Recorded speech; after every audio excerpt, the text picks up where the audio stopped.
I'm Professor Jason Donev. I teach physics and energy issues at the University of Calgary in Canada. I am also the chief editor for energyeducation.ca. Please check us out. We're quite proud of the work we do there. I'm also the official mad scientist for Tyche Books, a Canadian science fiction and fantasy publishing house. I also suggest you check out Tyche Books. This series of talks was put together for the Canadian Nuclear Society and International Nuclear Science Week. I hope you enjoy our exploration through science fiction and science fact. Science and technology has brought many astounding advances, sometimes astoundingly good, and sometimes astoundingly destructive. Most of the world became familiar with nuclear technology through nuclear weapons, nuclear bombs, nuclear devices. In the 1950s, the United States was doing a series of nuclear tests on an atoll inside the Marshall Islands. This atoll was known as the Bikini Atoll. The Bikini Atoll specifically was home to a rather infamous case in 1954, the Castle Bravo test. The test was supposed to explode a nuclear weapon that was only 6 megatons. Unfortunately, and unexpectedly, it wound up being 2.5 times more powerful than anyone expected, coming in at 15 megatons. The fallout from this gigantic explosion wound up going up into the atmosphere, and some unexpected wind shifts moved that fallout over so that it actually landed on inhabited islands. Unfortunately, decisions were made to evacuate those islands 3 days later. The exposure to the natives in the Marshall Islands was immense. It also wound up seriously damaging their lives, their livelihoods, and their futures. Those islands remain a fascinating case study of radioactive fallout, but in terms of the story of nuclear, those lives were not nearly as influential as what happened to a single Japanese fishing boat. The fallout hit the Japanese fishing boat, the Lucky Dragon 5.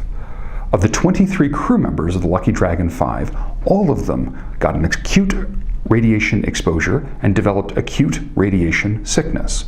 They were taken back to Japan, where they were hospitalized and treated for acute radiation sickness, and of the 23, 1 died within the year. Many of the rest lived for many decades beyond that, because it turns out that appropriately treating radiation sickness is effective. This is very different from what happened to the Marshall Islanders, who were exposed to quite a bit more radiation, and there were quite a few more people. But in terms of the story, these people had a story that wound up resonating with Japan and with the world in general. These 23 people were shunned in Japanese society in much the same way the survivors of Hiroshima and Nagasaki had been. Even though not radioactive themselves, they are often treated as if they were. But in terms of enduring story, Godzilla, a creature awakens from the deep in the 1954 movie as a result of nuclear testing that was inspired by the actual event of the Castle Bravo test. Movies, like comic books, movies including Dr. Strangelove, Canadian Mounties versus the Atomic Invaders, and Operation Uranium. It was terror disguised as a woman. What does that even mean? And okay, my personal favorite of the genre, War Games with a very young Matthew Broderick. These movies were used to explore the fear of the very real threat of nuclear weapons that hung over everybody's head. This fear was constant, and while these movies were not an accurate portrayal of the threat of nuclear war, they were an accurate portrayal of how scared we were. It was an accurate portrayal of the feelings. So we explore feelings through story, feelings that our gut has, and once we have those stories, our gut continues to believe them. So these stories have reinforced this nuclear fear that we have, so that every time we hear the word nuclear, we have a gut-level reaction to it. Then what happens is our head will make minor course corrections to what our gut has already decided, but it's very difficult to overturn a gut-level belief, which is why we often believe our guts are so right. Our head will then come up with a justification for whatever it is that our gut has already decided, often without us knowing it. Then, once we've got our story carefully in place in our mind, we seek out information that agrees with what we already believe to be true. This confirmation bias makes it even more difficult for people to change their mind once they've made up their mind. But to make it even worse, people who agree with each other band together, whether it's in a political party or even just a science fiction convention. People come together and share their stories, thereby creating an even deeper connection so that the things that we fear, like radiation, can actually become a part of our identity. For an excellent read on this, I suggest The Science of Fear by Daniel Gardner. There's a link in the comments below. On March 16th of 1979, the movie The China Syndrome was released. It was all about evil corporations doing bad things at nuclear power plants. The nuclear industry responded within days, saying this is an unfair characterization of how we behave, who we are, and how we treat the seriousness of the safety of our nuclear power plants. This movie would have been completely forgotten except for one major thing. Less than 2 weeks later, an accident at the 3 Mile Island nuclear power plant caused a meltdown within the reactor and released a small amount of radioactive material. Now, to be clear, it didn't actually hurt anybody, and never would have. But we had a story. Now, I want to be clear. What you see in the picture there is 3 Mile Island today. Note there are still those 2 cooling towers operating because there's operational nuclear power going on there right now. And since 1979, experts on radiation and what radiation does to people go to work there every day. 3 Mile Island is safe and always was safe. But we had a story, a science fiction story called the China Syndrome that has completely changed how the world views nuclear power. The nuclear arms race made nuclear technology and radiation scarier than it needed to be. The story about how 3 Mile Island was really the same as the China Syndrome, except that it really wasn't, continued on in another science fiction story called The Simpsons. The Simpsons is reinforcing this idea that you have evil people, or people who should not be allowed to operate a nuclear power plant, involved in the process of making nuclear power.